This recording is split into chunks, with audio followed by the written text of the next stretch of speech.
اللهم صل على محمد وآل محمد وعجل فرجهم. بسم الله الرحمن الرحيم. इंशाअल्लाह तमाम हवाइज को मद्द नजर क्यों से दुआएं में ज़मज़म या दाइम अल फज़ल अला या बासित अल यदैन बिल अतिया या साहिब अल मवाहिब सल्ल अला मुहम्मद व आलिहि खैरिल बरा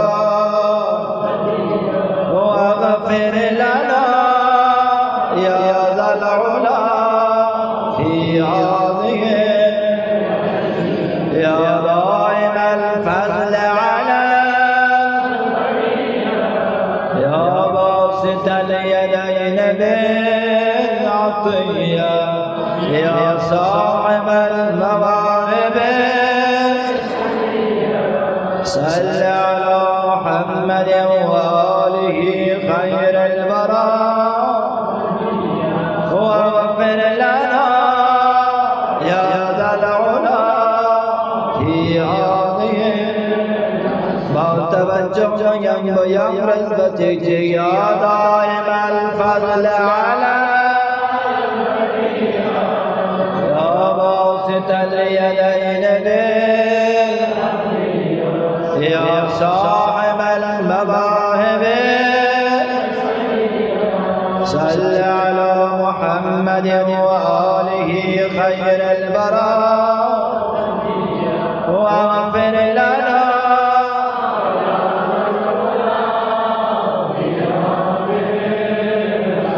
اللهم صل على محمد وآل محمد وعجل فرجهم. بسم الله الرحمن الرحيم.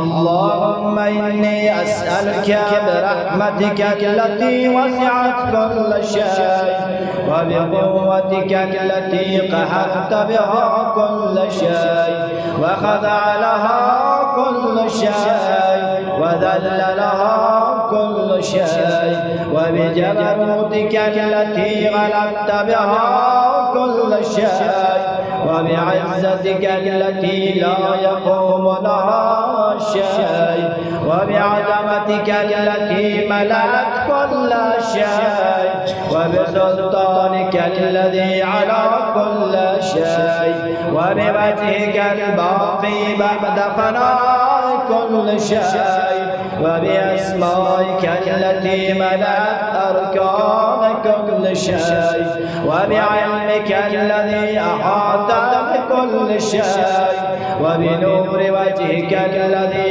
أضاء له كل شيء يا نور يا نور يا أمن الأولين ويا آخر الآخرين. اللهم اغفر لي الذنوب التي تحتك العصا. اللهم اغفر لي الذنوب التي تنزل النقام. اللهم اغفر لي الذنوب التي تغير النعم. اللهم اغفر لي الذنوب التي تحبس الدعاء. اللهم اغفر لي الذنوب التي تقطع الرجاء. اللهم اغفر لي الذنوب التي تنزل البلاء. اللهم اغفر لي كل ذنب أذنبته وكل خطيئة أخطأتها. اللهم إني أتقرب إليك بذكرك واستشفع بك إلى نفسك وأسألك بجودك أن تثنيني من قربك وأن توزعني شكرك وأن تلهمني ذكرك.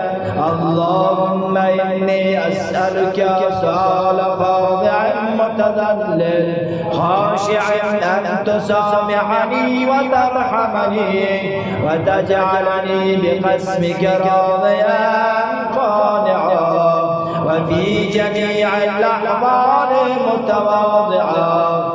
اللهم وأسألك سؤال من اشتدت فاقته وأنزل بك عند الشدائد حاجته وعظم فيما عندك رغبته. اللهم عظم سلطانك وعلى مكانك وخفي مكرك وظهر أمرك وغلب قهرك وجرت قدرتك ولا يمكن الفرار. اللهم لا أجد لذنوبي غافرا ولا لقبائحي ساطرا ولا لشيء من عمل القبيح بالحسن مبدلا غيرك. لا إله إلا أنت سبحانك وبحمدك ظلمت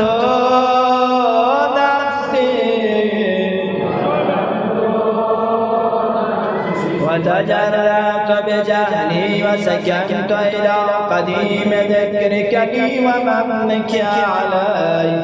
اللهم مولاي كم من قبيح سترته وكم من فاضح من البلايا قلته وكم من عسار وقيته وكم من مكروه نفعته وكم من سراء جميل لست أعلم له نشرته. اللهم أعظم بلائي وأفرت بي سوء حالي وقصرت بي أعمالي وقعدت بي أغلالي وحبسني عن نفعي بعد عملي وخدعتني الدنيا بغرورها ونفسي بجنايتها ومثالي يا سيدي. فأسألك بعزتك ألا يحجب عنك دعائي سوء عملي وفعالي ولا تفزحني بخفي ما اطلعت علي من سري ولا تعاجلني بالعقوبة على ما عملته في خلواتي من سوء فعلي وإساءتي ودوام تفريطي وجهالتي وكثرة شهواتي وغفلتي. وكن اللهم بعزتك لي في كل الأحوال رؤوفا وعلي في جميع الأمور عطوفا. إلهي وربي من لي خير أسأله كشف ضري والنظر في أمري. إلهي ومولاي أجريت علي حكما اتبعت فيه هوى نفسي ولم أحترس فيه من تسجيل عدوي فغرني بما أبى وأسعده على ذلك القضاء فتجاوزت بما جرى علي من ذلك بعد حدودك وخالفت بعض أوامرك. فلك الحمد علي في جميع ذلك ولا حجة لي فيما جرى علي في قضاءك. وألزمني حكمك وبلاءك وقد أتيتك يا إلهي بعد تقصير وإسرافي على نفسي معتذرا نادما متكسرا مستغفرا منيبا مقرا معترفا لا أجد مقرا مما كان مني ولا مفزعا نتوجه إليه في أمري غير قبولك عمري وإدخالك إياي في سعة رحمتك. اللهم فاقبل عذري وارحم شدة ضري وفكني من شد وساقي يا رب ارحم ضعف بدني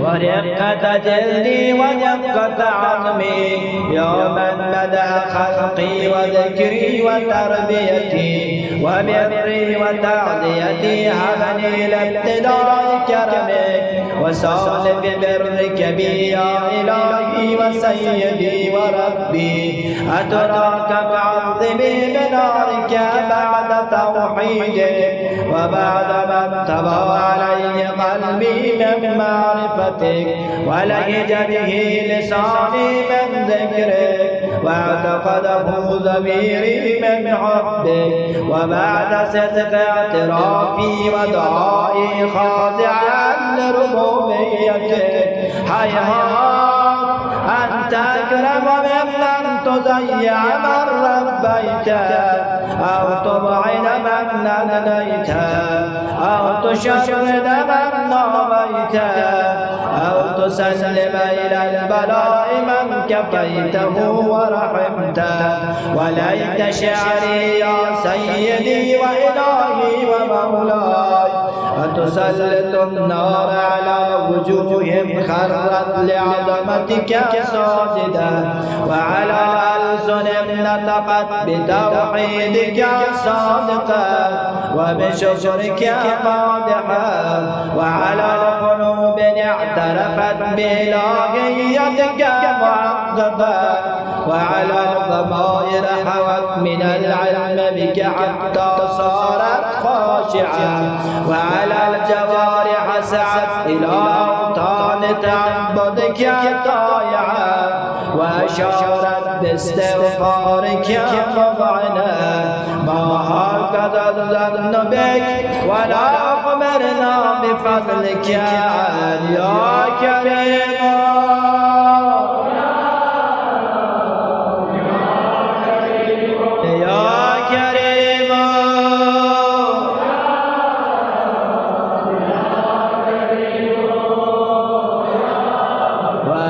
تعلم ذا عن قليل من بلاء الدنيا وعقوباتها وما يجري فيها من المكاره على أهلها على أن ذلك بلاء ومكروه قليل مكسور يسير بقاؤه قصير مدته فكيف احتمالي لبلاء الآخرة وجليل وقوع المكاره فيها وهو بلاء تطول مدته ويدوم مقامه ولا يخفف عن أهله لأنه لا يكون إلا عن غضبك وانتقامك وسخطك وهذا ما لا تقوم له السماوات والأرض يا سيدي فكيف لي وأنا عبدك الضعيف الذليل العقير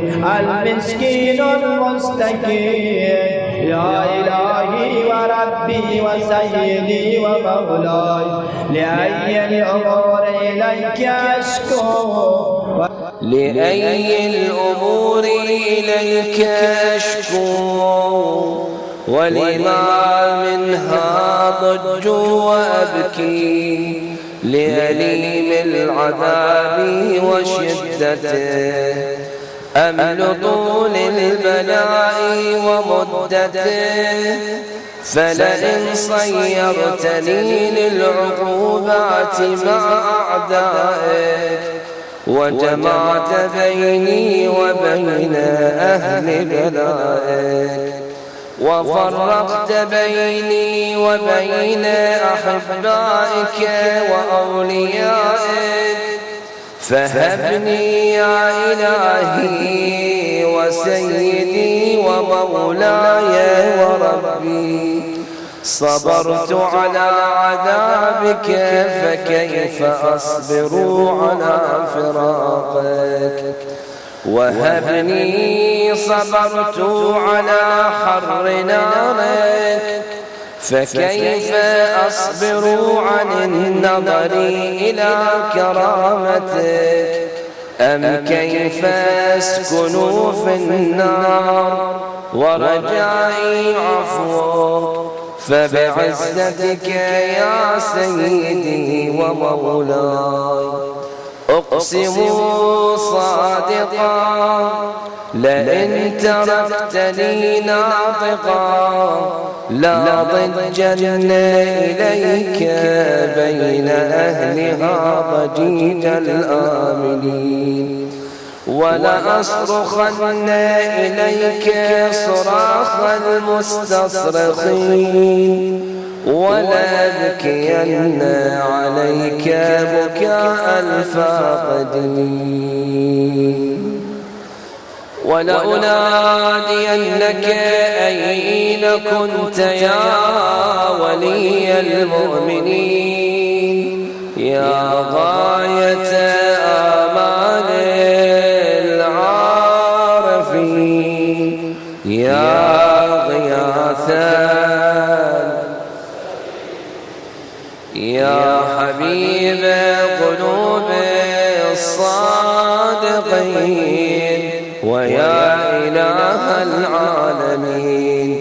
أفتراك سبحانك يا إلهي وبحمدك تسمع فيها صوت عبد مسلم سجن فيها بمخالفته، وذاق طعم عذابها بمعصيته، وحبس بين أطباقها بجرمه وجريرته، وهو يضج إليك ضجيج مؤمن لرحمتك، ويناديك بلسان أهل توحيدك، ويتوسل إليك بربوبيتك يا مولاي.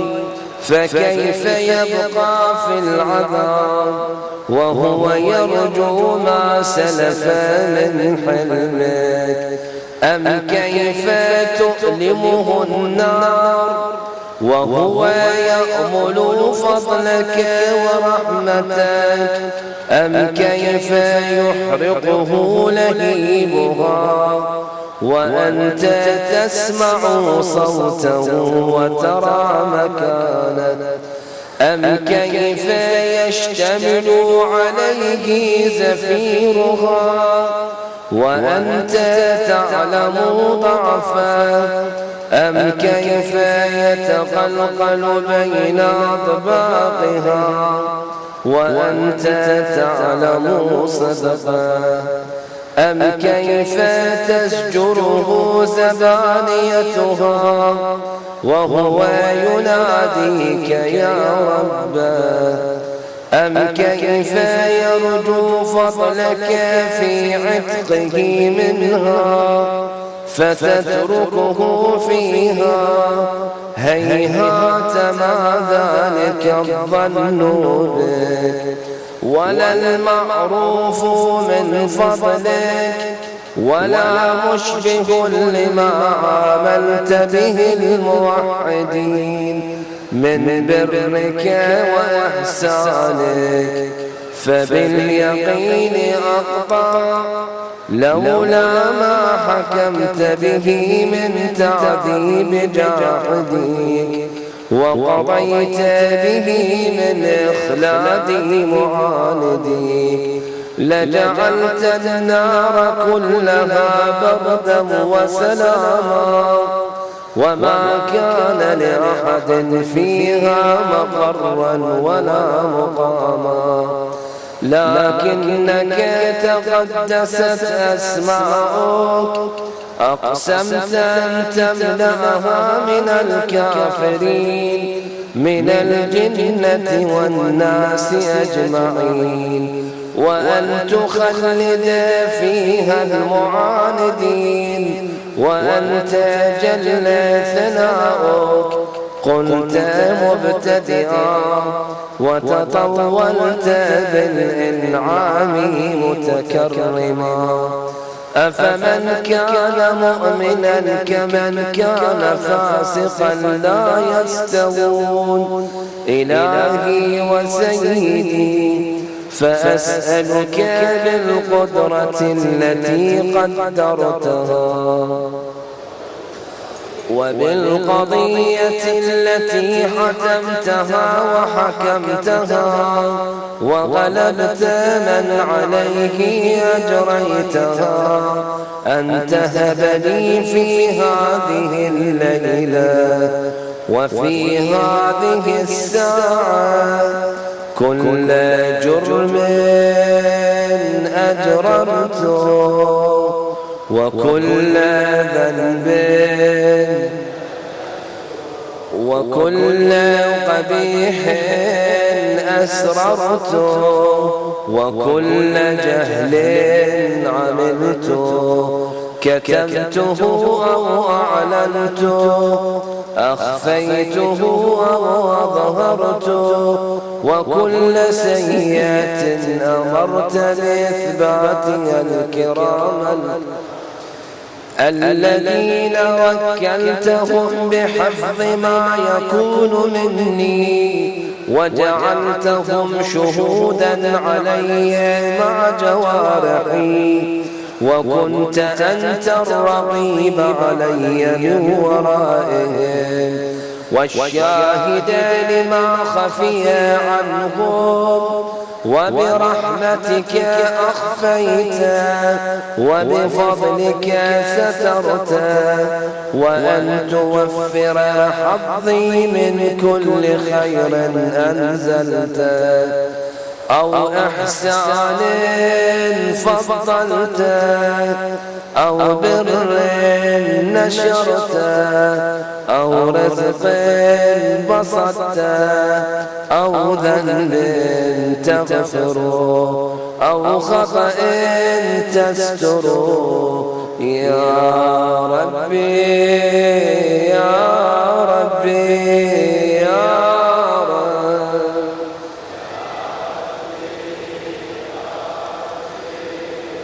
يا إلهي وسيدي ومولاي ومالك رضي يا من بيده ناصيتي يا عليما بضري ومسكنتي يا خبيرا بفقري وفاقتي يا ربي يا ربي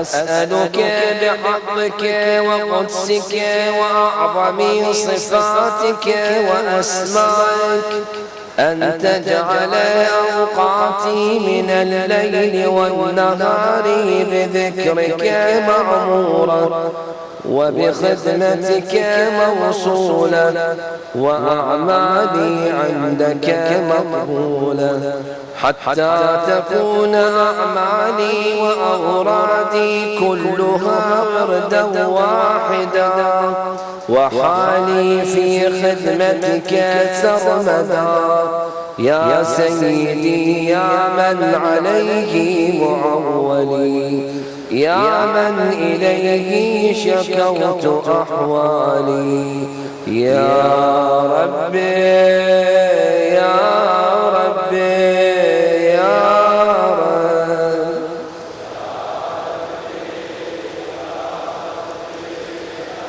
قو على خدمتك جوارحي واشدد على العزيمة جوانحي وهب لي الجد في خشيته والدوام في الاتصال بخدمتك حتى أسرح إليك في ميادين السابقين وأسرع إليك في البارزين وأشتاق إلى قربك في المشتاقين وأدنو منك دنو المخلصين وأخافك مخافة الموقنين وأجتمع في جوارك مع المؤمنين.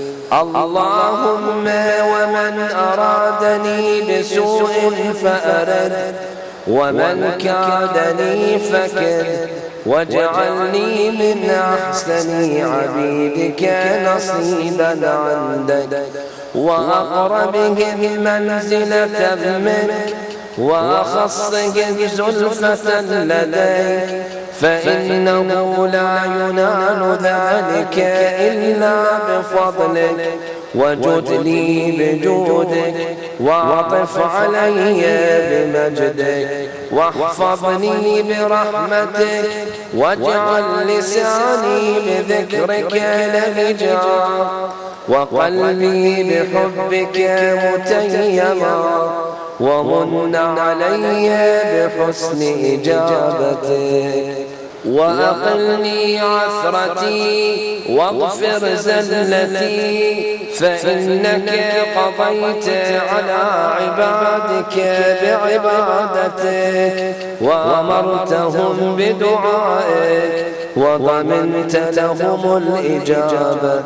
فإليك يا ربي نصبت وجهي وإليك يا ربي مددت يدي، فبعزتك استجب لي دعائي وبلغني مناي ولا تقطع من فضلك رجائي، واكفني شر الجن والإنس من أعدائي. يا سريع الرضا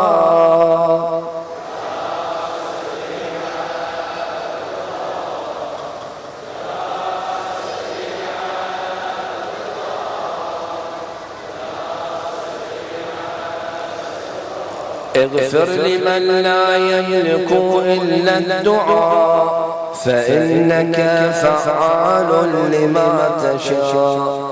يا من اسمه دواء وذكره شفاء وطاعته غنى، ارحم من رأس ماله الرجاء وسلاحه البكاء. يا سابغ النعم يا دافع النقم يا نور المستوحشين في الظلام، يا عالما لا يعلم. صل على محمد وآل محمد وافعل بي ما أنت أهله، وصلى الله على رسوله والأئمة الميامين من آله وسلم تسليما كثيرا.